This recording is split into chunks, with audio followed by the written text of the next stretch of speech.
Started. Good evening, everyone. It's 5:30. I'd like to call this meeting to order. Please rise for the Pledge of Allegiance.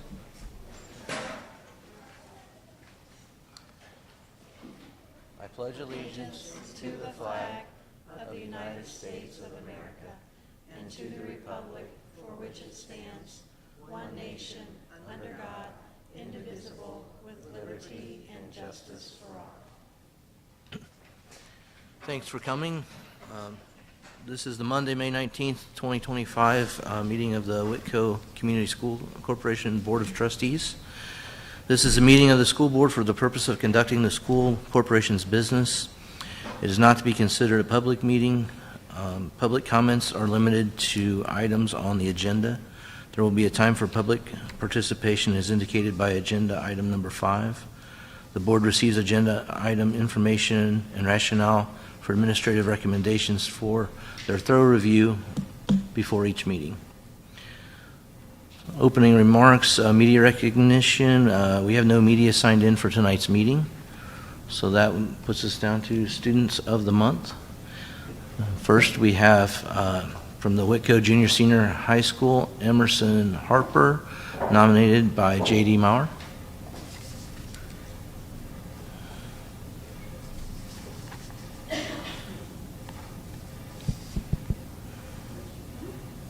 Emerson just sent me an email and said that, I'm sorry, Mr. Maurer, I can't make it. She is in preparation for her sectionals tonight, which will lead me into her greatness, right? We have an amazing student athlete in Emerson Harper, all right? 5 track and field records, all of your dashes and a relay, long jump. She's absolutely amazing. If you haven't had a chance to watch her, she's so fast. She's going to Indiana Tech, I believe, in the fall, where she's going to excel, I'm sure. But more than that, straight A student, awesome attendance. I did a little deep dig in her file all the way back through her time in academics, not one behavioral referral. So absolutely awesome student, awesome athlete. So thankful that she's at Whitko, and we wish her the best. So, yeah. All right, thank you. Next, from the Junior Senior High School, a junior, Matthew Anderson, nominated by Mike Hanback.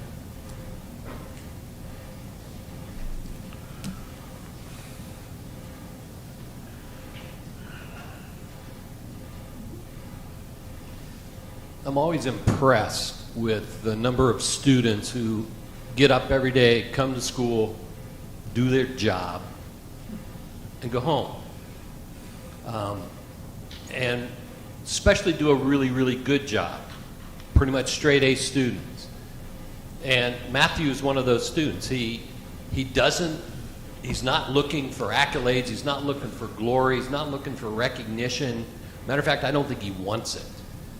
But like I said, he's one of those kids who just does what he's supposed to do all the time, and then he leaves. But I just thought it was important that he gets some recognition because he is a wonderful young man and he is a good student, and those are the kind of people that we need and we grow here at Whitko.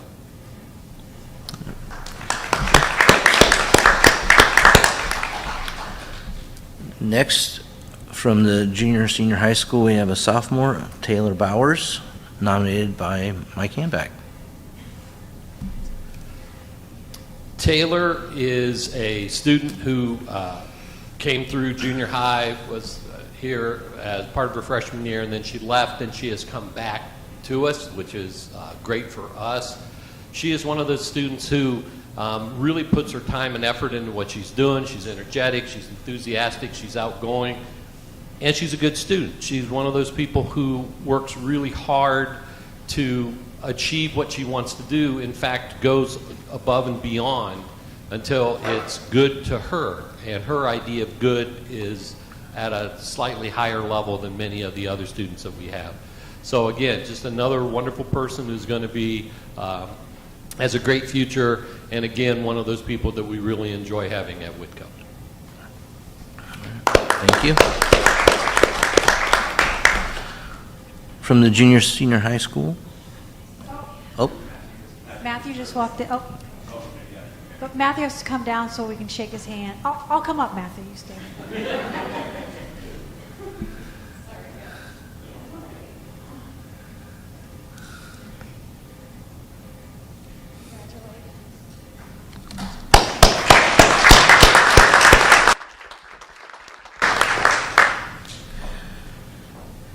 next from the junior senior high school, we have an 8th grader, Ethan Chamberlain, nominated by Curtis Hines.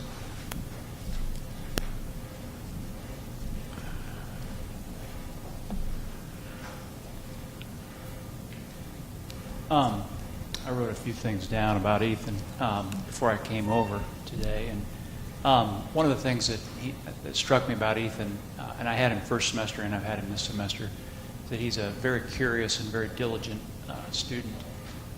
He's always looking for information, for knowledge, and not just for his grades, but because he really cares and he really wants to know and get a deeper understanding of the things that we're doing. And he's not afraid to ask questions and even come up and have a conversation about the things that we're doing, which is fun, and it's rewarding, to have a student that's interested in the things that we're doing beyond just completing an assignment. In fact, he's creative to the point where sometimes he will take things we've done in class and he will extend it into things that he does on his own. For example, he's writing a book right now that's similar to what we started earlier this semester, where there was a project that he had to create an animal, I guess, what you would say, genetics assignment, and he started writing for this project, and it's become something more, and something he's enjoying and doing just for himself. So yeah, he's a fun student to have in class. So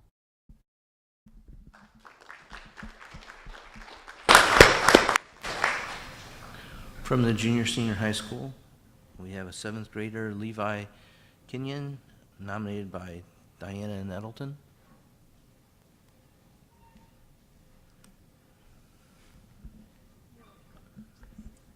Hi.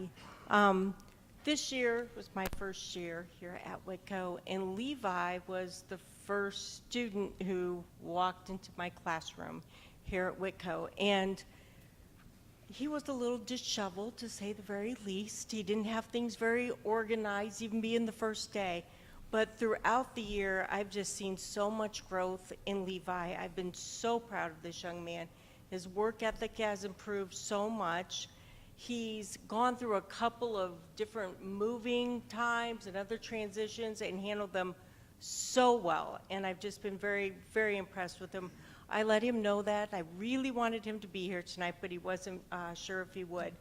But it has been such a privilege to teach Levi, because he just, like I said, just that responsibility that he even is showing to other students. And it's just made a big difference in my classroom. So I have enjoyed him so very much, and I'm so happy that I get to teach him again next year in 8th grade. So thank you.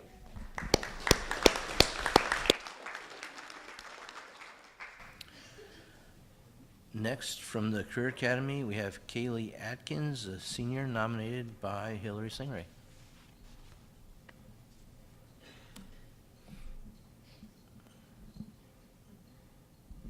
Kaylee can't be here tonight because she does have a softball game, so I'm just going to kind of speak a little bit about her. She is currently one of my capstone students, so it's a work-based, and she works at the Little Cat, so I get the privilege of seeing her every day. From the beginning, Kaylee's shown a real eagerness to learn and take on whatever responsibilities she needs to do. She communicates well with me and never hesitates to ask questions or check in if she's unsure about something. She's dependable, motivated, and always puts forth her best effort, whether it's planning lessons, supporting her coworkers, or jumping into the daily chaos that comes with working with little ones. That willingness to learn and grow stands out. But what really stands out about Kaylee, though, is her heart. She's the kind of person who steps up without being asked, no matter what the day brings, Whether she's helping with an activity, cleaning up spills, jumping in to wipe noses, or comforting a crying child, she does it with great attitude. She's not afraid of the less glamorous parts of the job, and that really speaks to her dedication and heart for teaching. When I come in to see her, she's always engaged and interacting with the kids in a natural way. She gets on their level, talks with them, and plays with them, and really makes those connections that are so important in early childhood education. You can tell the kids trust and enjoy being around her. Kaylee has such a calm, kind presence, and she's truly passionate about working with young children. She stepped out of her comfort zone, taken on new challenges, and really started to find her voice as an educator. Her passion for teaching is so clear, and I have no doubt she's going to do amazing things in the field. Thank you.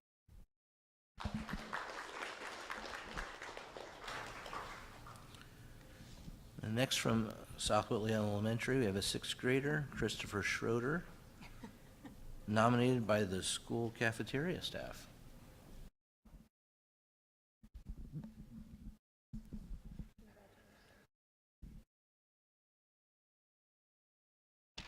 All right, so the cafeteria staff was asked to choose the student of the month for the month of May.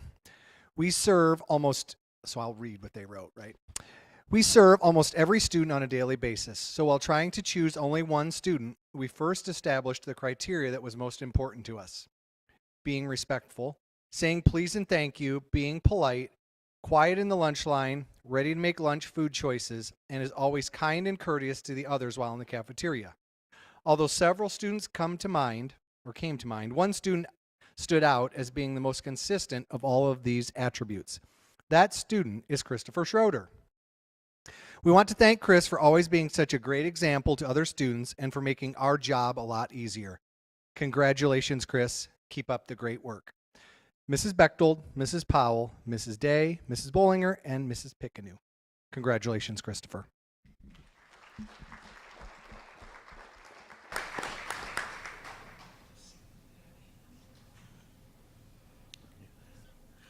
Okay, next from the Pierceton Elementary sixth grader, we have Georgia Rose, nominated by Tasha Kinney and Donna Stump.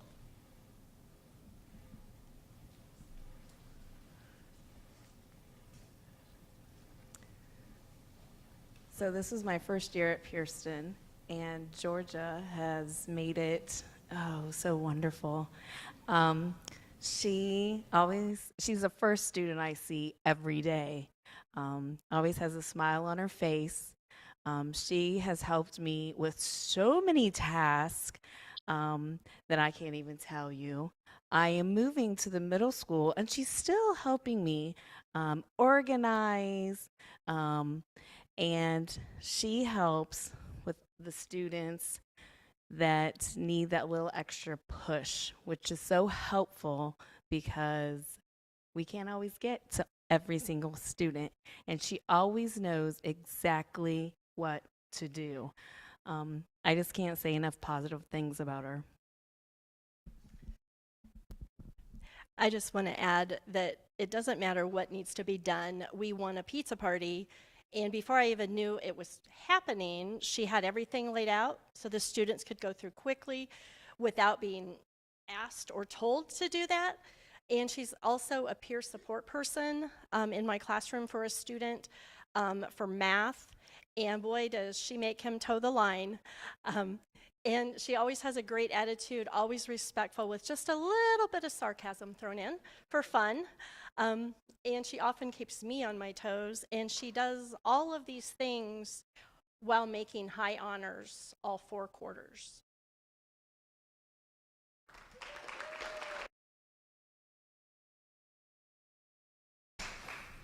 Ethan, is that you up there? Come on down. This is our Whitko Senior High School 8th grader, Ethan Chamberlain, which was nominated by Curtis Hines.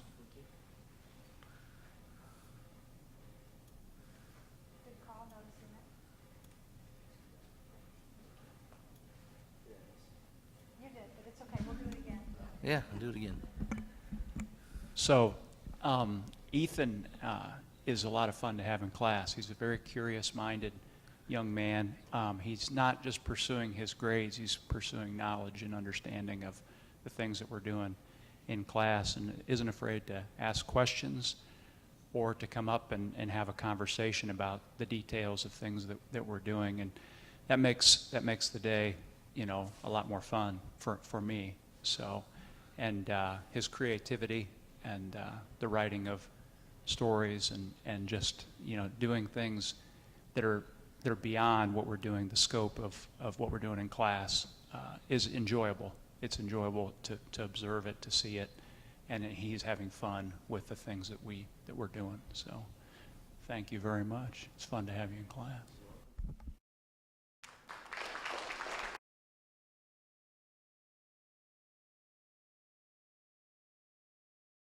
Of the month. If any of you would like to leave this wonderful meeting, you're welcome to now. If you'd like to stay, we're more than happy to have you stay.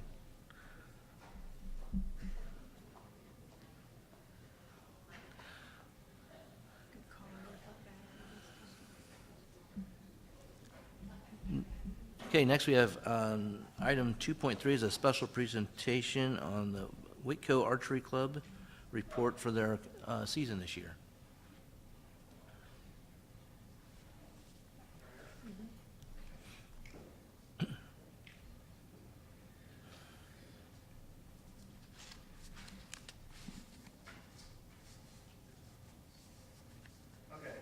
Whitko's had an archery program since, I think, early 2007. It was started by Bill Green and Charlie Wright. I took over about 4 years ago. I've been involved since 2017. I'll try to keep this short, but we've got a long season. We start usually in September, go through up to August of this year. So, quick involvement. After-school program, we had 50 elementary archers, 22 middle school, and 12 high school. That doesn't include, we teach at least 10 days or 10 hours each year at each of the buildings to keep part of the program. We competed in 16 tournaments this year. We hosted 4. We had individual awards. We had 70 top 10 archers, and that includes all 3 divisions, elementary, middle school, and high school. We had 3 archers qualify for state this year. We had 2 qualify for the national tournament that happened 2 weekends ago. And we also have 2 archers from that national tournament that qualified for the championship in June. I'm working on flight, what they call flights, right now to work into their schedule. So I'll see if we can get them in. If not, it's a heck of a season so far. So next one, Harvest Classic. Every year, Bill Green started this back in 2017. It's our way of teaching the archers. It's not all about awards. It's early in the season. It's in the fall because 2 big holidays happen that time, Christmas and Thanksgiving. This year we had 123 archers from 18 schools, and we were able to give to each the South Whitley Food Bank and the Washington Food Pantry $900 and over 500 cans of food each. So that's one of our highlights of the season, teaching them it's not always about the awards. So go ahead and some pictures of the kids, getting their donations. So the next one was a state tournament. Our 3 archers, we had a high school archer, Kendall Bollinger, that shot 3D. We had Sydney Napier, who shot bullseye and 3D at state, and then Melanie Napier, our elementary archer, shot 3D. Some facts, we had 11 archers from elementary attempt to qualify, 15 from middle school, and 10 from high school. Next. Some facts. This year's state qualifying tournaments are held across the state. There were 207 schools with 4,837 archers for bullseye. There were 93 schools with 1,694 archers. State, so a little under half of that actually qualify. So they take all those scores and throw those, and then they split them up, and you get emails from the state says you have so-and-so qualified. So again, we had Melanie finished 9th place this year, which qualified her as a top 10 individual to go to nationals. We had Sydney. She was 5th place bullseye archer, and she was the state champion in 3D this year. So, and then Kendall finished 27th. High school is a tough division. So, next one. Again, we've held an invitational. This is one of the other that we host every year. We had 17 schools, 218 archers. We've only missed one since the inception because of COVID. And we had both the top high school boy and top middle school girl there at the tournament. So next slide, please. So 2 weekends ago, about 2 weekends ago, Eastern Nationals, every year is held in Louisville, Kentucky. There were 701 teams, and for bullseye, 405 for that. For 3D, in a 3-day period, there were 14,444 scores posted. So there are a lot of targets. If you get on our Facebook page, just take a look at the pan I did when I was down there helping. And then they had just under 6,500 archers. Melanie shot 12th. She shot a, what did I do there? It was a personal, I put the scores in there. That's a typo on mine, but she shot a personal best. She finished 12th, and her score qualified her for the championship in 2 weeks. Sydney shot a 289 out of 300, and she still finished 12th.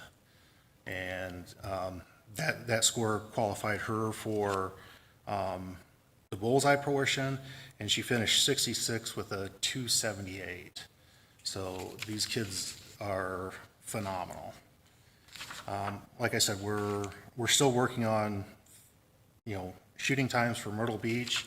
I won't know those until the end, and if we can get them in. So another part of the program that the NAS program does is what they call the academic archers. If a student participates in the gym class or in the after-school program and they're on honor roll at the time, which is April 1, they get recognized as an academic archer. They get a pack. I think all the principals got a copy of it. And this year we were happy to recognize 29 archers as academic archers. And this year as Sydney's bullseye, she was one of 36 middle school students to be recognized to all academic team at the national tournament. So there's some information, Whitko Archery, if you guys want to follow us, and more to come. So thank you for your time. Thank you.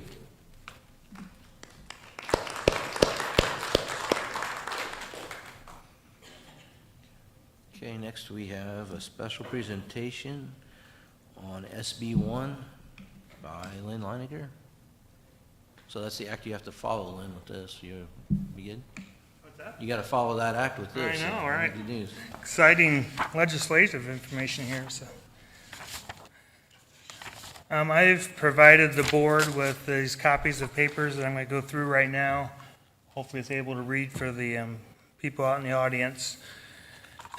I mainly put a printout so that the board can kind of keep track of these legislative changes as they move forward, and also kind of basically to keep me on track and task of going over it. But it's a very large legislation. It's a big impact on schools. The first page, I'm just going to go through the 10 items that are kind of how we got here with the final law.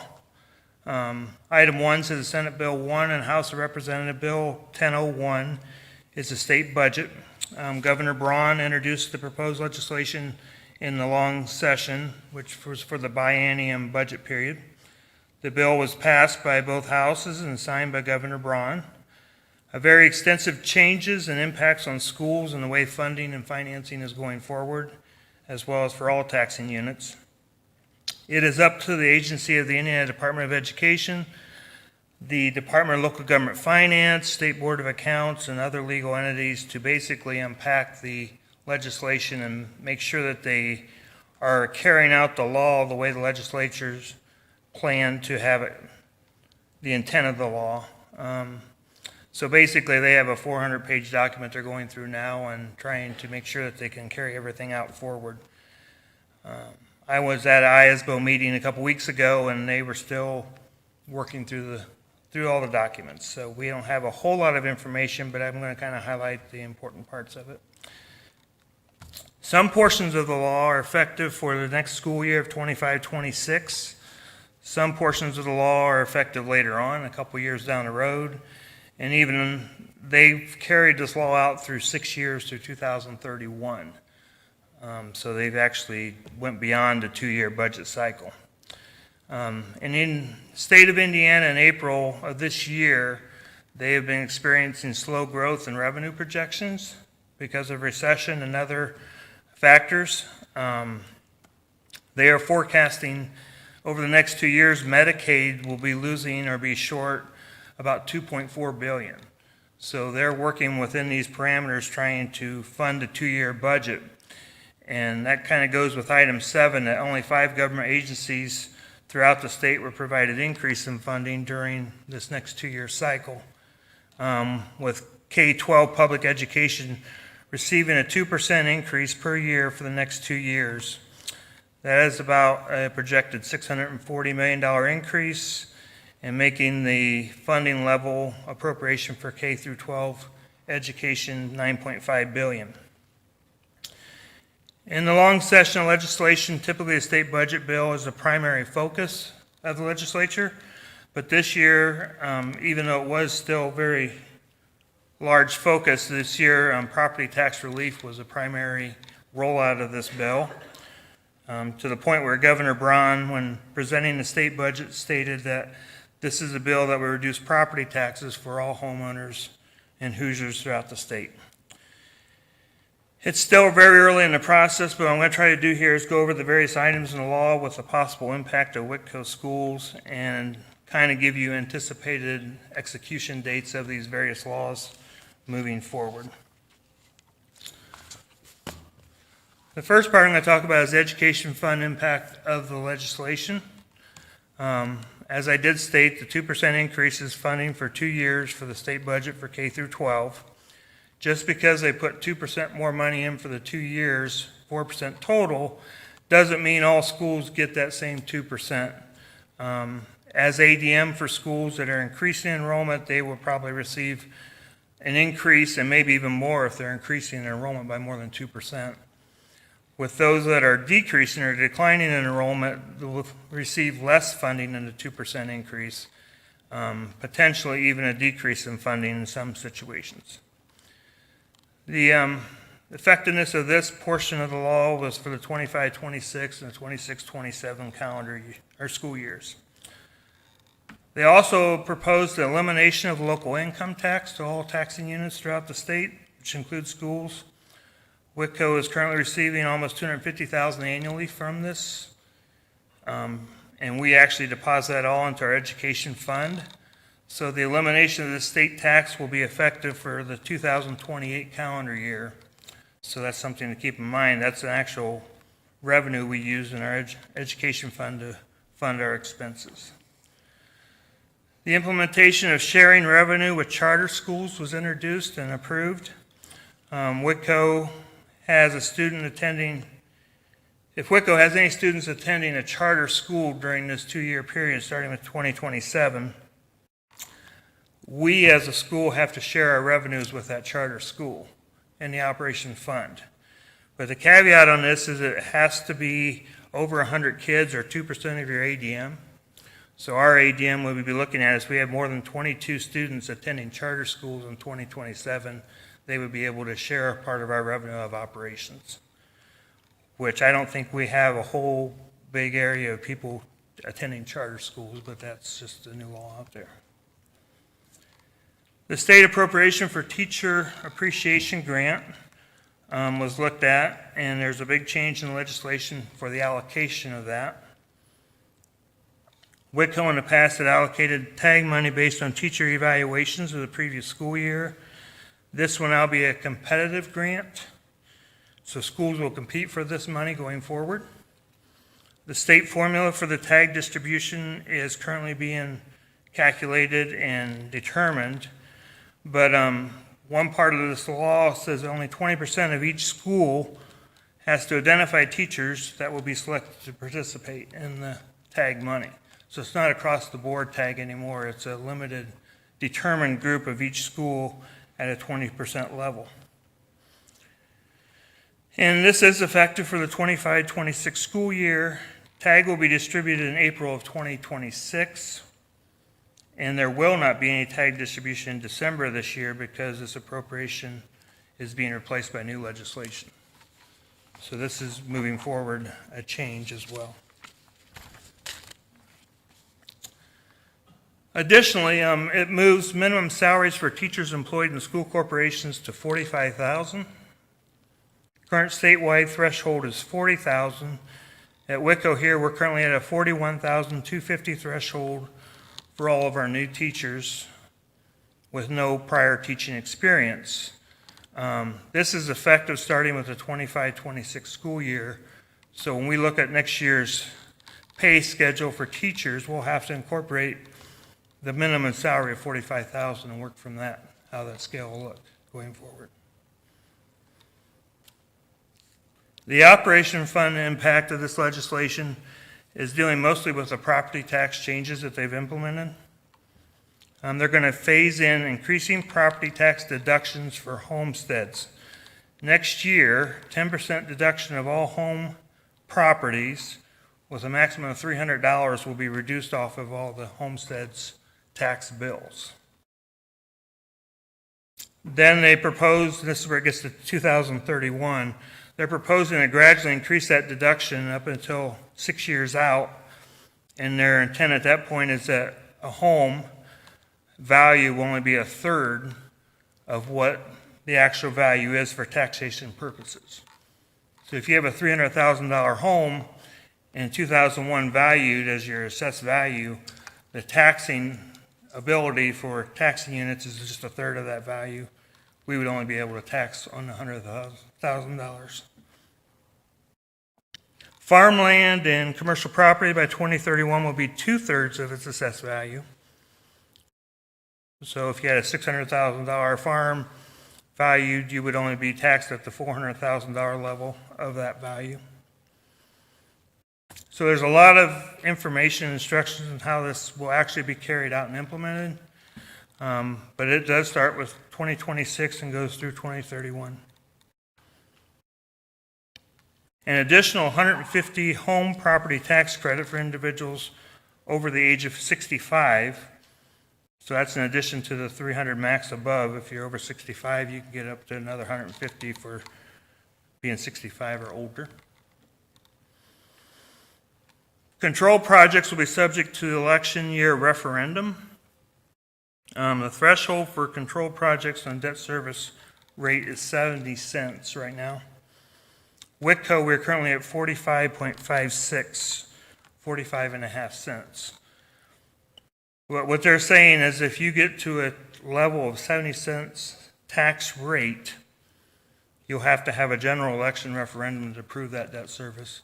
It won't be done just through the regular hearings of the school board.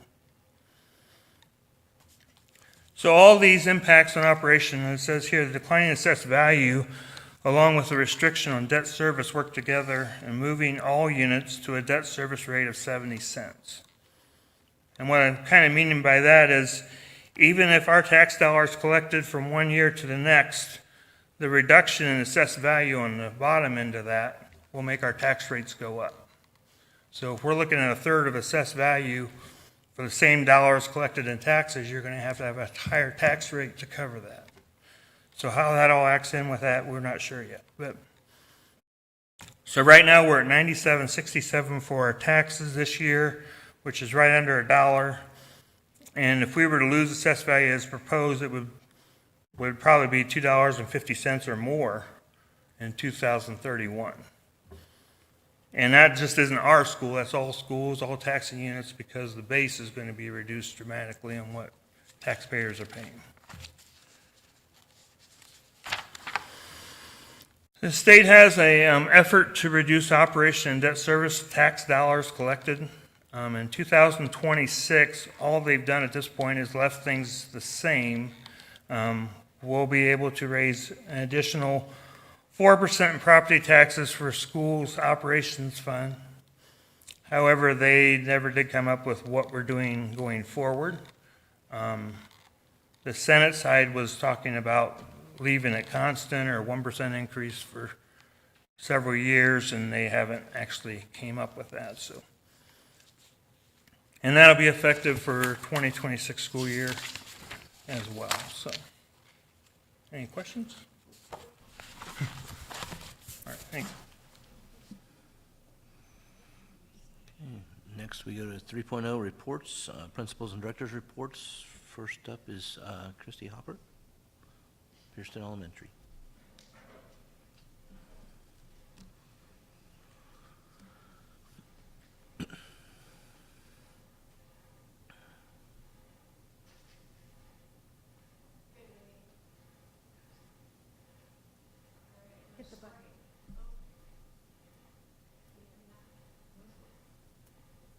Testing. Ooh, yep. All right. I think I just have a few things for June. That's it, because I kept repeating May stuff, so I'm going to move on to June. June 2nd through the 19th, we have summer school at Pierceton, and that's Monday through Thursday only, 8:30 to 11, and it's a grab-and-go breakfast. And we are actually testing, I read the retest for grades 2 and 3, June 17th through the 19th. So that's actually opportunity 2. Next week, they're retesting opportunity 1, and then whoever's left will have a second chance in summer school. So we're wheedling that number down pretty quickly. June 2nd through August 1st, Kids Connect is part of One Community, and I've been learning a lot about that, working with Lexi Rose in the building. It's been kind of a fun project that she's included me in on. For Pierceton, that will be at Harvest Community Church from 11:15 to 12:15, Monday through Friday. The goal of Kids Connect is to promote development of our communities. Kids are engaging activities and programs based on nutrition, exercise, crafts, imagination, and games. So I told her I would tag team and walk some of the summer school students across to the church who want to attend and kind of help out for part of that hour. Kids Connect will provide also a free meal, which is really nice, a free lunch to anyone 18 years of age and younger who officially enroll. And we've sent out flyers, paper flyers. I know it's being posted on various social media outlets. And then the One Community website has a Pierceton tab. So that's pretty cool, promoting that summer program as well. And I think that's all I had. Okay, Thank you. Thank you. Next, we have Joel Hossoppel with South Whitley Elementary.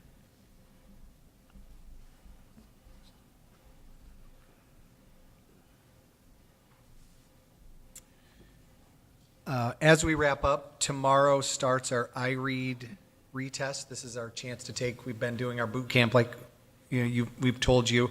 Tuesday, Wednesday, and Thursday, we have some second and third grade students that are going to hopefully be showing us what they learned, and we hope that they pass that test. So we tried pumping them up on Thursday.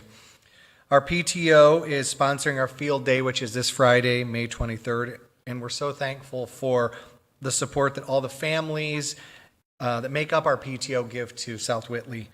And lastly, I've said it before, but I'm so thankful for the professional staff that we have. We worked at a safety drill this morning, and it's just that the comments that they make and the observations they make that help keep our students safe. I'm just so thankful to be with them and the care that they give to our students. Thank you. Next, we have Chris Benedict with the Whitko Career Academy.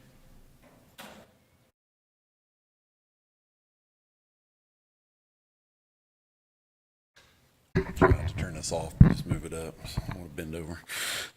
Our senior work-based learning student of the month in May is Addie Gar. Addie is working at Baker Youth Club in Warsaw. As many of you know, Addie is a very decorated student athlete at Whitko, and is just another representation of how she represents our community in a positive manner. On May 8th, extremely excited that our construction trades program was recognized and selected at the Outstanding Secondary Program of Study at the Indiana Commission for Higher Education and Indiana Association of Career and Technical Education Award Ceremony in Indianapolis. I want to thank and congratulate Mr. Neely, our instructor, and Mr. York and Mr. Warwick for their instructional aids in the construction trades program, and just the leadership that they have shown over the last couple of years in that department has been fantastic. If you know Mr. Neely, those guys don't say no to a lot. They will do anything and everything that you ask them to do for the community. So I just want to thank them for all that they do. We've had a very busy month here in May at the Academy. We've had law day for our 8th grade students. We wrapped that up on Friday. They got to witness actual court case happening here at the Academy.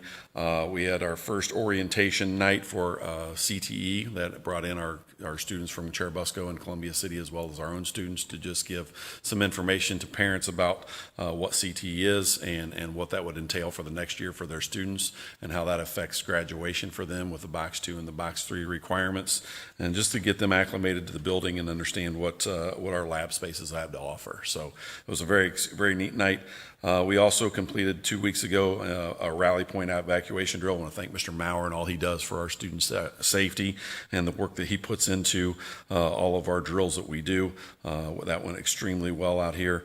And then this past Thursday we had Ag Day for South Whitley and Pearson Elementary students. And our last upcoming event that we have here in May, we'll have our work-based learning capstone banquet for all of our mentors that have worked with our students throughout the course of the year.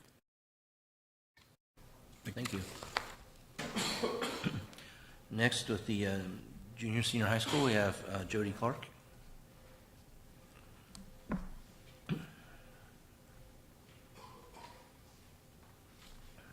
Good evening. Just a few things we have going on instructionally. Our final exams or projects for high school will take place May 22nd, 23rd, and 27th. It's been a few years since they've actually had final exams or final projects, so we've kind of brought that back this year to help kids understand how to prepare for college, because that's something that they need to know if they are going to college, and it's just a cumulative picture of what they've done for the semester. Also, our junior high is working on, our junior high teachers are working on an advisory committee. We're going to have an advisory class period next year for our 6th and 7th grade, somewhat like a homeroom, if you can think of it that way, but it's at the end of the day. So they're trying to incorporate some things like a directed study where the teachers would check grades, check on missing assignments. The teacher would be helping them make sure that those things get caught up, and so they're having a lot more one-on-one type situation to check in and keep them on track. Also during that week, each week we would be working on excuse me, character building type activities, team building activities, guidance lessons, presenters to come in, life skills such as like organizational skills, time management. We just really felt that the junior high, that was a good time to be able to bring those things in and really make sure that we're setting them up for success as they continue their junior high career and head into high school. So our teachers are working on that. Also with new graduation requirements, we've developed some, well, we didn't develop the classes, but course approved classes that we want to incorporate into our schedules next year for our high school students. Film literature, physical science, which kind of helps our students prepare for biology, psychology, current problems, issues, and events, which is like kind of a current events type class. And then we're also bringing in an integrated math class, which it really focuses more on like some more fundamentals of algebra, which helps those kids that maybe missed some of that prior, and it actually does count as an algebra credit. And then integrated math 3, again, goes through those foundational skills, and it counts as an algebra 2 credit. So we're excited to incorporate those into our high school schedule next year. Just some positive things. Prom was a great success. We had a lot of kids go, and it was just neat seeing them all dressed up in their prom dresses and their tuxes, and everyone had a really great time. We had our senior awards program this past Friday, and it was a great success as well. We had over 35 presenters, and probably with those 35 presenters and scholarships, over about $150,000 that were given away to our seniors, and that doesn't even include the Lilly scholarship that's a full ride scholarship. So just so excited that like our community has those opportunities for our students. And then we have 3 teachers or staff members retiring this year with a total of 118 years between the 3 of them at Whitko. So Mike Handback has 32 years, Laura Farlow 42, and Teresa Hall 34. So pretty awesome, and it says a lot about them being in our district for that long, and we'll miss all of them. Obviously, they've been a great asset to our school. Just some upcoming dates. Field Day we have occurring for junior high. We're going to do that this year with them on May 27th. They've worked hard to earn that this year, and then a lot of graduation things going on. So tomorrow is their traditional fire truck picture, and then May 27th is their breakfast and practice, and then after that we'll head over to South Whitley Elementary, and we're actually going to bus the kids that graduated from Pierceton over just to do a quick graduation walk in their caps and gowns. And then graduation is May 30th at 6:30. Any questions? Yeah. I was wondering how long is the advisory period for middle school? Yeah, it'll be one class period, so 45 minutes. Okay, and also on graduation, can you let us know what time you'd like us to be here and how we are handing out diplomas this year? Yes. Thank you. Yes, you're welcome. Any other questions? The question on what day was the walkthrough with the cap and gown, the 27th? Yes. And any right after their breakfast, or? Yes, they're going to have their breakfast from 7:30 to 8, and then practice will be 8 to 9-ish, and then the kids that graduated South Whitley will go over there and do the walkthrough, and then we'll have the kids that graduated or went through Pierceton Elementary. We'll get a bus and we'll head over, so probably about 9:20-ish. I know they have an awards program at that time, but Christy and I worked it out that we'll make it work for taking a little pause in their awards program. Thank you. Yep, you're welcome. Any other questions? All right, thank you. Thank you. Next, with athletics, we have Barry Singray.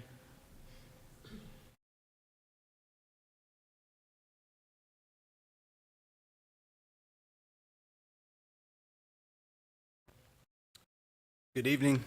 Spring sports are wrapping up as we head into postseason play.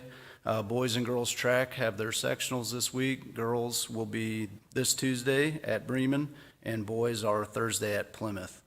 Girls tennis is currently 12-3. Their sectional draw takes place this evening, so we'll get that information sent out for match dates and times either tonight or tomorrow morning yet. Varsity softball's 15-5, and we'll have their sectional on May 29th at South Adams. And varsity baseball's currently 11-11, and we'll face South Adams in the first round on May 28th at Adams Central High School. So we'll continue sending out all those updates. It gets a little confusing with different host sites versus the teams you're playing, ticket prices and all that information. But we've had some pretty competitive teams and individuals, and look forward to seeing what they do in the postseason. Summer camp information, we've been sending that out for the last several weeks. We have a couple more to get out, but plan on having those out in the next couple of days before everybody goes off for summer break, getting all that information out from our coaches to our athletes and our families. Lastly, I just want to recognize a few of our senior athletes and some of their recent accomplishments. So the TRC track meet took place on May 9th, and we had 2 individuals not only win events, but also break records. Gwen Howard placed first and broke the TRC records in both shot put and discus.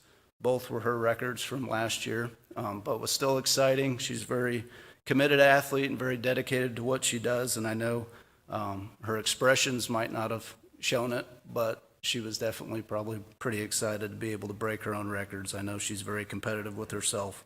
Emerson Harper also placed first and broke TRC records in the long jump, the 100-meter dash, and the 200-meter dash. So not very often do you break those records. One of the records, I believe, had been held since 1984, 85-ish. So not very often do you break records, but not very often do you break 5 records in one meet for the conference. So it was a very exciting night. Very proud to have those two very distinguished athletes in our program. So looking forward again to what they can do in the postseason. The TRC Awards Banquet was held on May 16th, and we had 4 athletes recognized at this awards banquet. Gwen Howard and Cassidy Skinner were recognized as Scholar Athletes in the Three Rivers Conference, and Isaac Irwin and Emerson Harper were also recognized by the TRC as Mental Attitude Award winners. So great athletes, great students, and great kids. So really appreciate all they've done for Whitko Athletics in the last 4 years, and look forward to seeing what they do as they move on. So that's all I have. Thank you. Thank you. Next, you have the Director of Operations, Rhonda Snavely.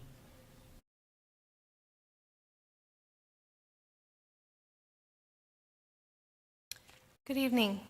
I'll start with transportation. Things are winding down after a very, very busy spring.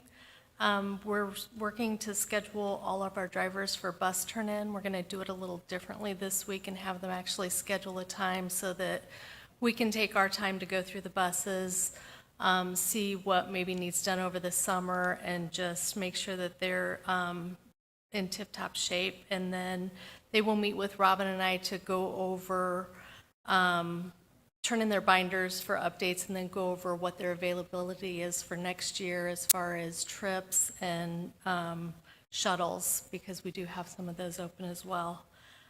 We're working on our summer school routing. Hopefully by Friday we'll have the final list of the students that will be attending. Then we can confirm pickup and drop-off addresses to finish up our routing. Maintenance, we're getting quotes for the parking lot repairs and upkeep. I've almost got that narrowed down. We're scheduling a walkthrough at each building to look at potential projects. I know that we do have some painting of hallways and some restrooms that's needed at several different buildings. I'm also looking at summer work and scheduling some extra help as needed for that painting and then for covering for custodials that will be on vacation. And we're also looking at a date for the first couple weeks of June. I'm going to have KSS come in and train all of our custodians on some of the equipment and go over some of the chemicals. We have several newer custodians, and then we have some new equipment as well. And some of that we only use like the strippers and stuff for the summer, so they've never done that before. I thought it'd be a good opportunity to maybe bring the professionals in and kind of go over it with everybody. Looking at the construction, the chiller is up and running as of Thursday late afternoon at the high school.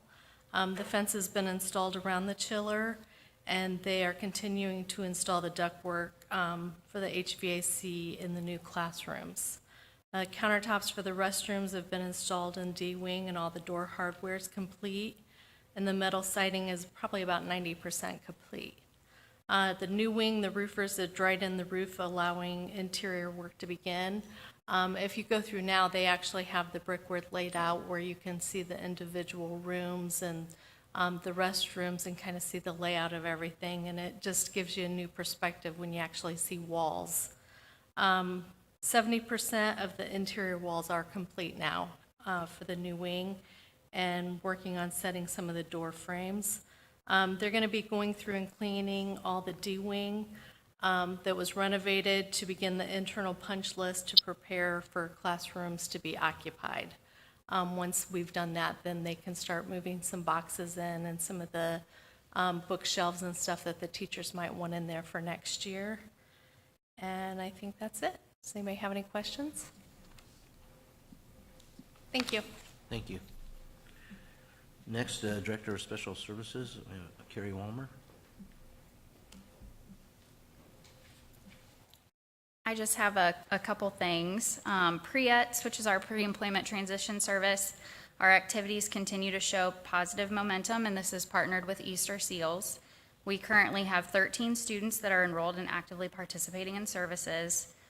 These services, they work on instruction that's focused on financial literacy, self-advocacy, independence, and then transferable work-based skills. So we're grateful for that partnership in the program and look forward to expanding it for next year. As far as our IEP systems, we've got a lot of things going on with a new platform being converted from our current IEP system into IDOE Special Programs, which is hosted by Power School. That's going to go live on June 7th, so hopefully everything shifts over the way it's supposed to. So our staff have to complete some trainings for that to gain access. Most of them are working on that now so that they can be done with it before summer break. Do you have any questions? Thank you. Okay. Next, we have Alternative Services, Caleb Logan. Good evening. Just a couple of quick things to highlight from my report. As you'll see, the number of students we have enrolled in alternative services has drastically went down. A big portion of that is, and has actually changed from my report that I submitted on Friday. We actually now have 9 students who will be graduating from our alternative school and completing their coursework there, which with our population is pretty awesome. And then overall, our Whitko students this school year have earned 389 credits currently towards graduation. And then future thinking, a couple of things we're working with the high school guidance department is getting kids for high school summer school, which will run in the month of June. Students will complete that through Apex as well, so it'll be virtual rather than all in person. And then planning for next school year has already begun in my department, setting up meetings throughout the summer for students who will make up Mr. Stone's alternative school room next year. Any questions? All right, thank you. Thank you. Next, with Technology and Curriculum and Testing, we have Teresa Nepple.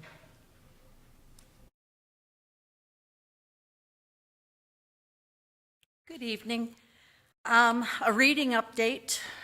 I know you've heard so much about ARC, you're probably tired of it. We are re-earlying right now, so what does that mean? In the fall, we tested all the kids to see where their individualized reading level is. Like, where are our students at individually? And so throughout the year, teachers have that chance to re-ERLA a student at any time.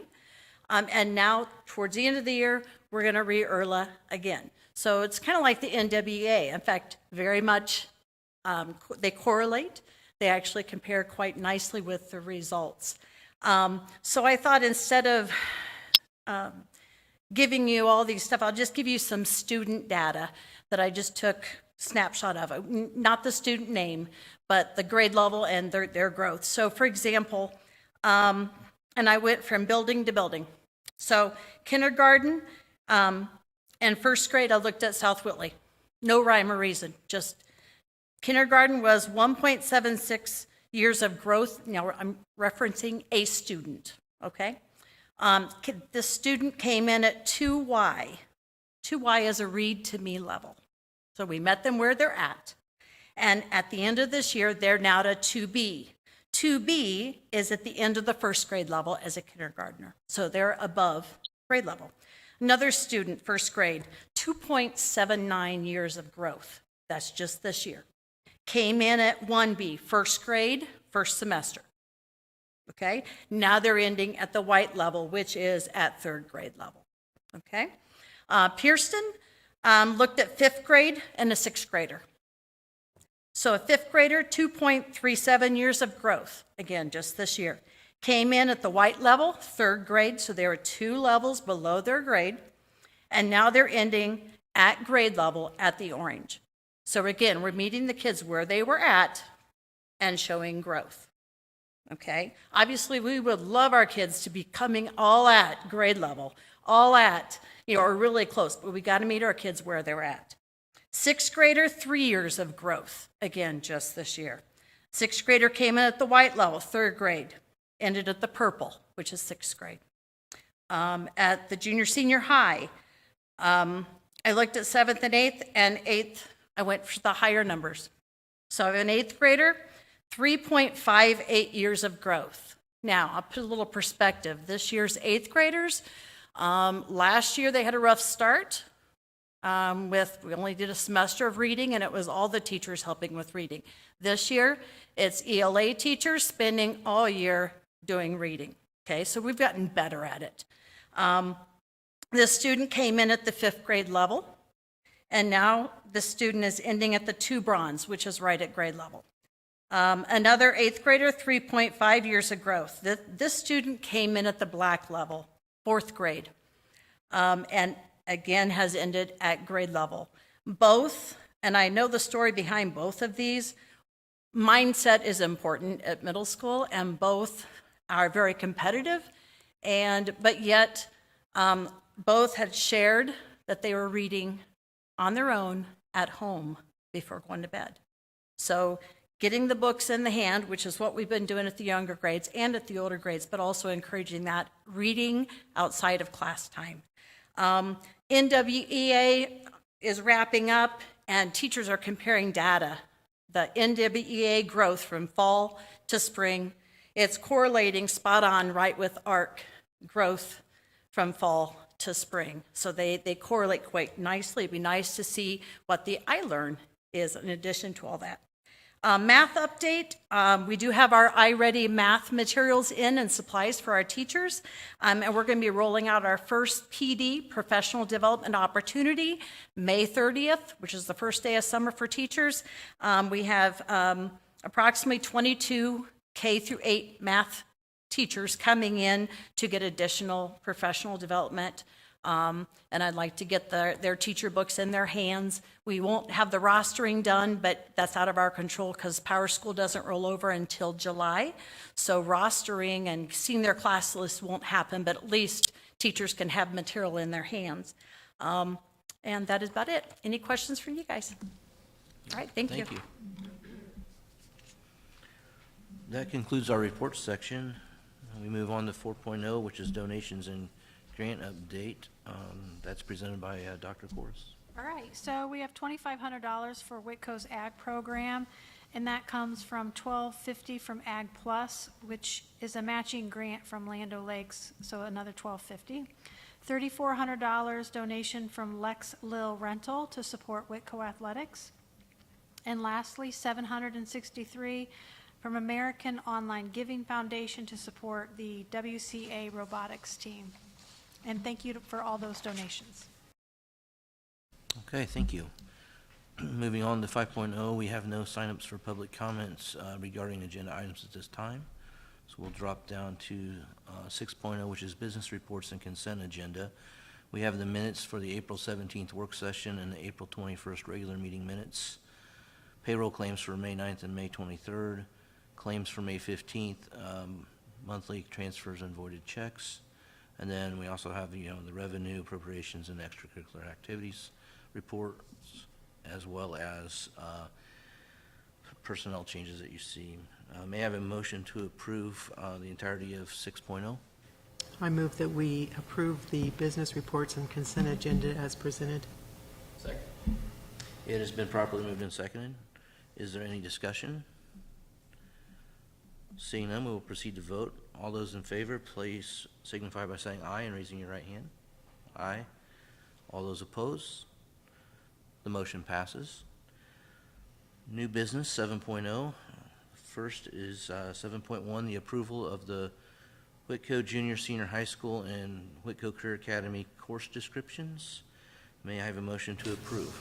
I move that we approve course descriptions for WJS, HS, and WCA. I second. It has been properly moved and seconded. Is there any discussion? Seeing none, we'll proceed to vote. All those in favor, please signify by saying aye and raising your right hand. Aye. All those opposed? The motion passes. 7.2 is the approval of obsolete items as presented, offered for sale at auction from the transportation in the Whitko Career Academy. May I have a motion to approve? I move that we approve the obsolete items for auction. Second. It has been properly moved and seconded. Is there any discussion? Okay, I would like to ask Dr. Corse if you could kind of expand on that a little bit. What this So is. a few of the items that we have are an outdated 3D printer, a used school bus, which would be a great rental project if anyone wants to do that. Just miscellaneous items that we no longer use that we don't want to just throw in the garbage can. So if you're interested in any of those items, please go to the auction and bid on them. Okay, thank you. We will now proceed to vote. All those in favor, please signify by saying aye and raising your right hand. Aye. All those opposed? The motion passes. 7.3 is the approval of unclaimed checks to be deemed void. May I have a motion to approve? I move we approve the unclaimed checks be deemed void. Second. It has been properly moved and seconded. Is there any discussion? Seeing none, we'll proceed to vote. All those in favor, please signify by saying aye and raising your right hand. Aye. All those opposed? The motion passes.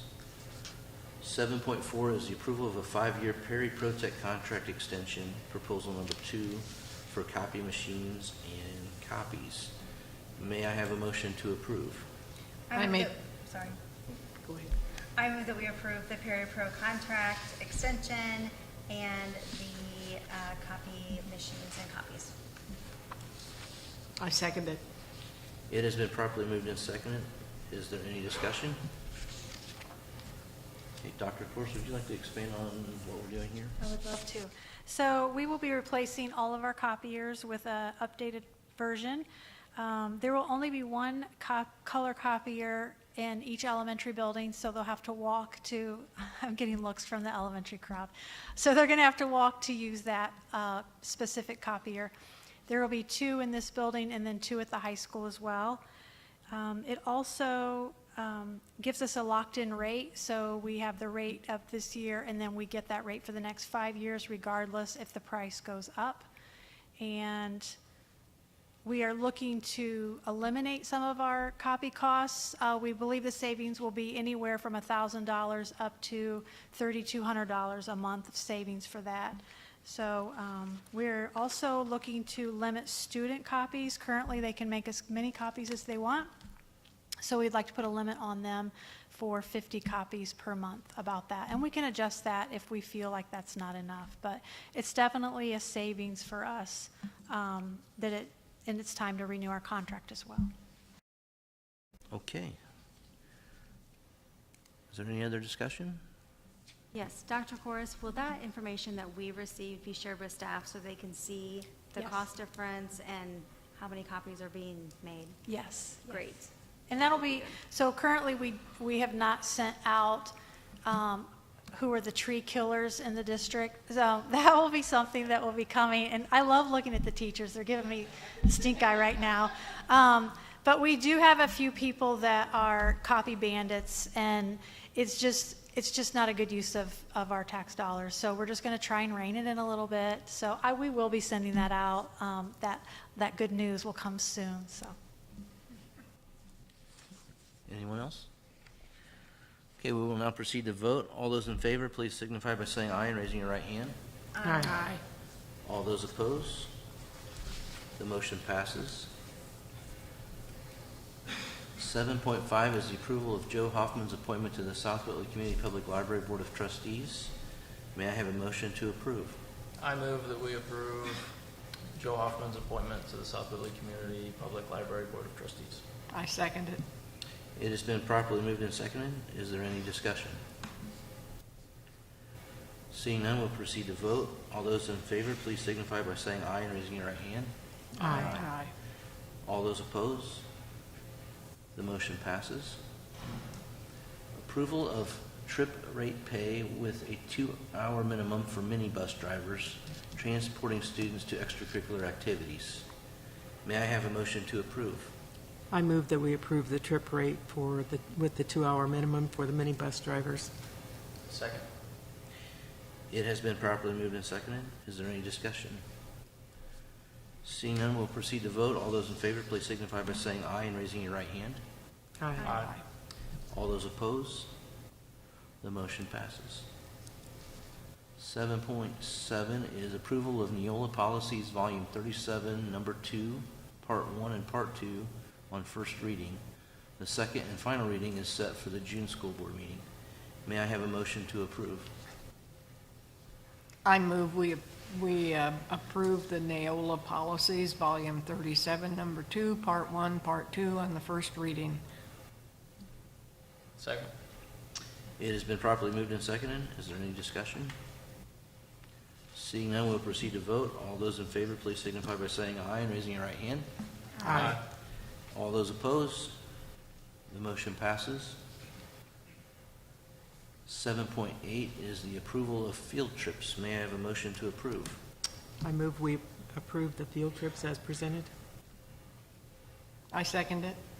It has been properly moved and seconded. Is there any discussion? Seeing none, we'll proceed to vote. All those in favor, please signify by saying aye and raising your right hand. Aye. All those opposed? The motion passes. Old business, there's no old business items.